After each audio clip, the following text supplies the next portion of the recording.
এই যে ভাইয়ের সংসার না ভাই, তো অন টাইম এরকম জায়গায় থাকতে কিন্তু আমার খুব ভালো লাগে, এটা কিন্তু সত্যি কথা। আগে ছোটবেলায় অনেক পিকনিক করছি এরকম বিলের মাঝখানে ঝাপটি করে পিকনিক খাইতে সবাই বন্ধু বান্ধবেরা মিলে। ভাই অনেক ভালো মুড়ির সাথে নিয়ে আসিনি, ভাইয়ের থেকে মুড়ি চাইয়ে নিলাম। এই যে মুড়ি দিয়ে রস না খাইলে হয়, আসল মজাটাই তো নষ্ট মুড়ি দিয়ে না খাইলে।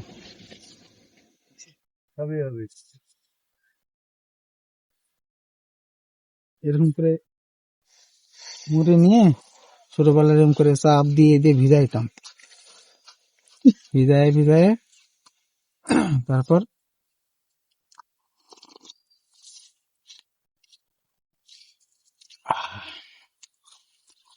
সেই মজা।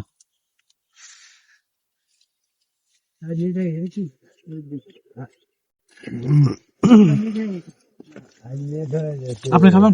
না আমি খাবো না, আপনি যতগুলো রস খাইছেন?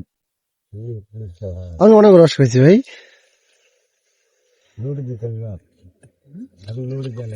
মুখে নিয়ে গরম খাবার আছে না, ফেলাও যায় না, যেরকম ভিতরে ঢোকানো যায় না, বেশি করে নিয়ে ফেলে দেওয়া খাওয়া পারতেছে না।